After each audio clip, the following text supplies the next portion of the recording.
जोहार नमस्कार। खबरें जो रहती हैं चर्चा में, खबरें जिस पर बातें होती रहती हैं, कुछ नवीनतम ताजा खास खबरों में से कुछ खबरों पर आइए नजर डालते हैं।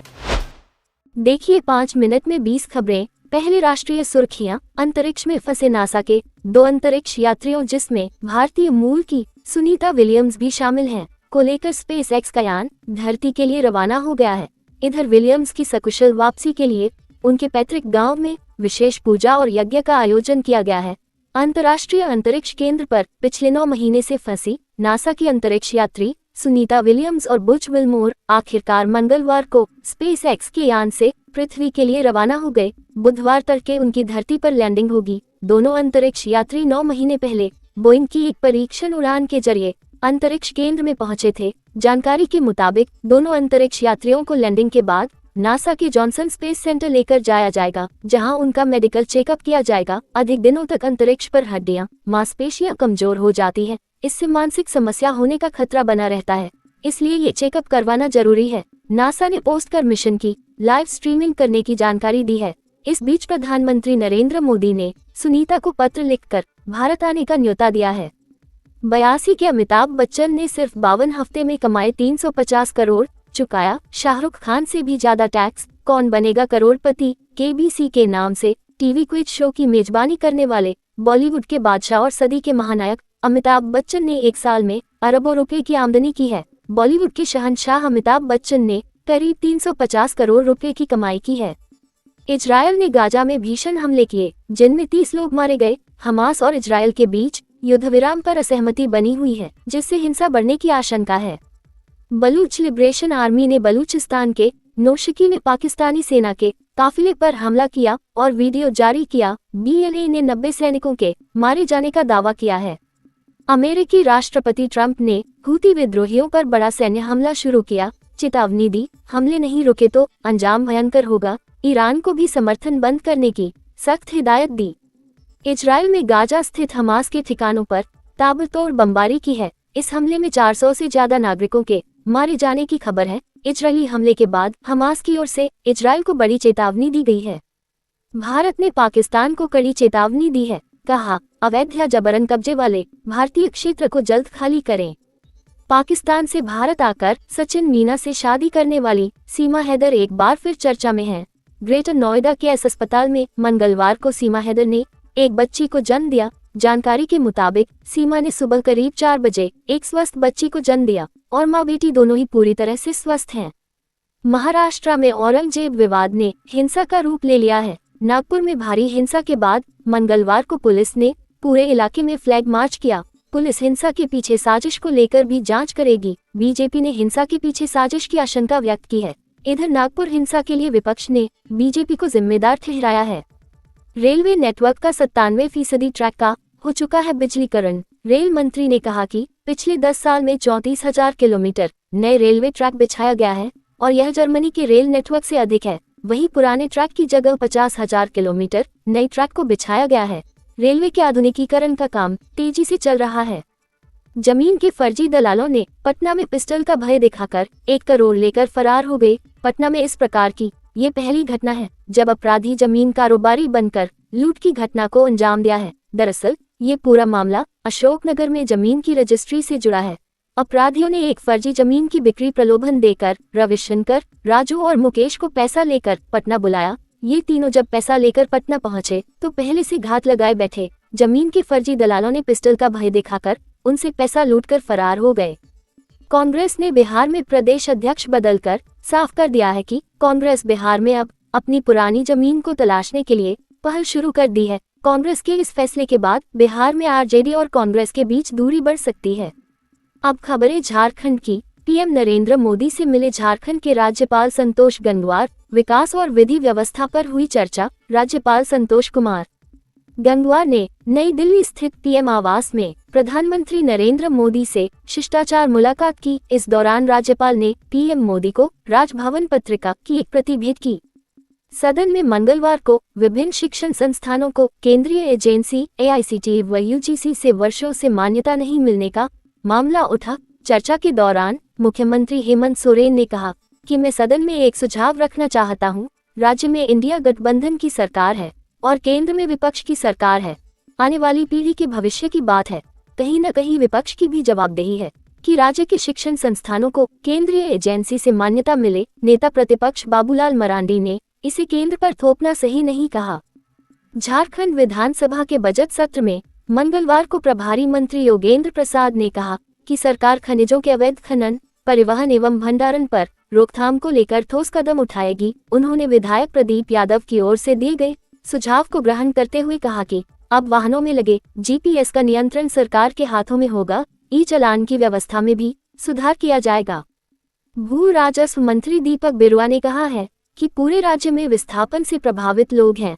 आजादी के बाद से झारखंड में उद्योग और खनन से लोग विस्थापित हुए। कोल बियरिंग एक्ट के तहत पहले जमीन ली गई, इसके बाद 2013 में अधिग्रहण कानून लागू हुआ। मुख्यमंत्री हेमंत सोरेन विस्थापन की समस्या को लेकर गंभीर हैं। राज्य में विस्थापन आयोग के गठन की प्रक्रिया चल रही है। छत्तीसगढ़ एसीबी ने राज्य सरकार से मांगी आईएएस विनय चौबे और गजेंद्र सिंह पर मुकदमा चलाने की अनुमति। छत्तीसगढ़ एसीबी की आर्थिक अपराध शाखा ने राज्य सरकार के कार्मिक विभाग को इससे संबंधित पत्र लिखा है। अबुआ आवास की गलत अनुशंसा करने वालों को चिन्हित कर कड़ी कार्रवाई करें। गलत करने वालों को कतई नहीं बख्शा जाएगा। साथ ही सभी ब्लॉक कार्यालय की कार्यशैली में सुधार लाएं। जिले में जितनी भी अबुआ आवास की योजनाएं चल रही हैं, उसे तय समय पर पूरा करवाएं। ये निर्देश देवघर डीसी विशाल सागर ने मंगलवार को समाहरणालय में अबुआ आवास योजना की समीक्षा के दौरान दिए। राज्य में कई जिलों में मैया सम्मान योजना की लाभुक महिलाओं व युवतियों की इन दिनों परेशानी बढ़ी हुई है। परेशानी बढ़ने का मुख्य कारण ये है कि कई जिले की हजारों महिलाओं व युवतियों का अभी तक जनवरी, फरवरी व मार्च माह का पैसा नहीं मिला है, जिससे वे कभी प्रखंड कार्यालय तो बैंक का चक्कर लगाने को विवश हैं। गुमला जिला सामाजिक सुरक्षा कोषांग पदाधिकारी ललन कुमार रजक से पूछे जाने पर उन्होंने बताया कि जिले के अधिकांश लाभुकों को डीबीटी के माध्यम से बैंक खाता में योजना का पैसा उपलब्ध करा दिया गया है, जबकि शेष लाभुकों को योजना का पैसा देने की प्रक्रिया चल रही है। आज रांची के होटल केन में झारखंड मुक्ति मोर्चा रांची जिला पूर्व अल्पसंख्यक अध्यक्ष मो फरीद खान के द्वारा आयोजित दावते इफ्तार पार्टी में मंत्री हफीजुल हसन अंसारी शामिल हुए और समस्त राज्यवासियों की अच्छी सेहत तथा अमन चैन के लिए दुआ मांगी। इस दावते इफ्तार में झामुमो केंद्रीय प्रवक्ता सुप्रियो भट्टाचार्य, साथ ही मंत्री डॉक्टर इरफान अंसारी सहित अन्य लोग शामिल हुए। रांची के खेलगांव हाउसिंग कॉम्प्लेक्स के 8वें तल्ले से गिरकर लेफ्टिनेंट कर्नल दिवाकर कुमार उम्र 49 वर्ष की मौत हो गई। हाउसिंग कॉम्प्लेक्स परिसर से मंगलवार की सुबह उनका शव बरामद किया गया। जगत गुरु शंकराचार्य स्वामी सदानंद सरस्वती जी महाराज 3 दिवसीय दौरे के क्रम में रोरकेला से सड़क मार्ग से बिरसा चौक पहुंचे। हरमू बाईपास रोड होते अग्रसेन भवन पहुंचे। झारखंड में 22 मार्च से लगातार 4 दिन बंद रहेंगे बैंक। बंद के दौरान राज्य में 20,000 करोड़ का कारोबार प्रभावित होगा। निजीकरण के विरोध में हड़ताल पर जाएंगे बैंकों के कर्मचारी। राज्य में कार्यरत 12 सरकारी बैंकों के साथ ही ग्रामीण बैंक के सभी अधिकारी और कर्मचारी राष्ट्रव्यापी हड़ताल में शामिल होंगे। पर्यावरण विशेषज्ञ की माने तो प्लास्टिक कचरे के जमीन में दबने की वजह से वर्षा जल का भूमि में संचरण नहीं हो पाता है। नतीजा ये होता है कि भूजल स्तर गिरने लगता है। राजधानी रांची में पॉलीथीन पर प्रतिबंध बेसर धड़ल्ले से हो रहा इस्तेमाल। बाजार में घूम घूम कर सब्जी और फल दुकानदारों को पॉलीथीन पहुंचाया जाता है, इसके बावजूद नहीं की जाती है कार्रवाई। होली के दिन गिरिडीह में हुई घटना पर मंत्री सुदिव्य सोनू ने कहा कि ये घटना दुर्भाग्यपूर्ण है। जिला प्रशासन इसके कारणों की पड़ताल में जुटा है।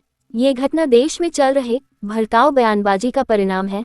प्रशासन की सक्रियता के कारण शांतिपूर्वक माहौल बना हुआ है। घटना पर पूर्व मुख्यमंत्री रघुवर दास के बयान पर मंत्री सुदिव्य सोनू ने कहा कि वह राजनीति रोटियां सेंकने गए थे। उन्होंने एकतरफा बयान दिया।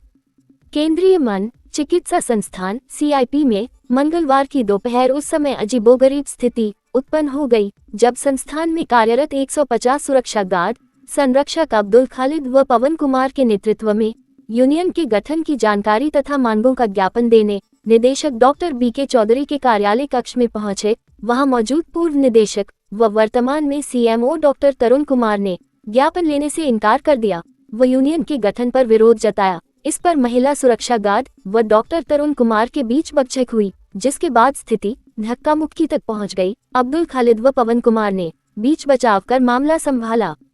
प्रवर्तन निदेशालय ईडी ने पूर्व ग्रामीण विकास मंत्री आलमगीर आलम के खिलाफ योजनाओं में कमीशन की राशि में हिस्सा लेने के आरोप में मुकदमा चलाने की अनुमति राज्य सरकार से मांगी है। इसके लिए ईडी ने राज्य सरकार को पत्राचार किया है। कोयला कारोबारी विपिन मिश्रा को शूट करने के वास्ते बिहार के बक्सर से 2 शूटर अविनाश ठाकुर और शोभित सिंह को बुलाया गया था। वारदात को अंजाम देने के लिए 2 लाख कैश और ऑस्ट्रिया में 2 पिस्टल अमन साहू अब मृत के हुक्म पर आकाश रॉय उर्फ मोनू ने उपलब्ध करवाया था।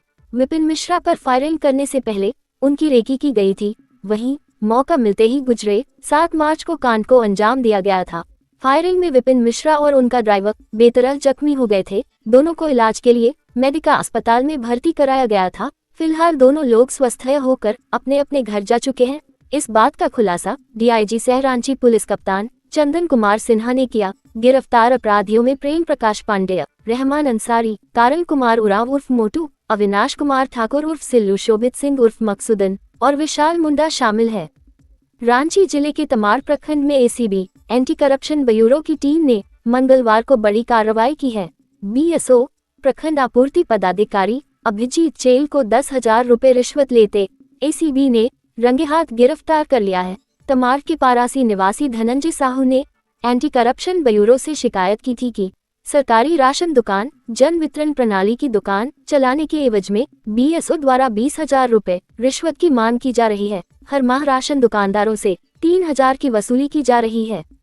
राजद नेता समूह एवं यादव समाज के एक प्रतिनिधिमंडल ने सोमवार को नामकुम खटाल जाकर वहां के लोगों से मुलाकात कर वस्तुस्थिति का जायजा लिया। मुलाकात के दौरान वार्ता में खटाल के यादव परिवार के तमाम लोगों ने प्रशासन के रवैया पर रोष व्यक्त किया।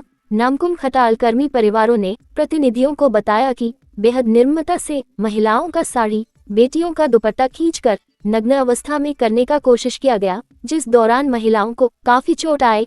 नामकुम थाना प्रभारी ने वहां लगे सीसीटीवी को उखाड़कर सबूत मिटाने का कोशिश किया है।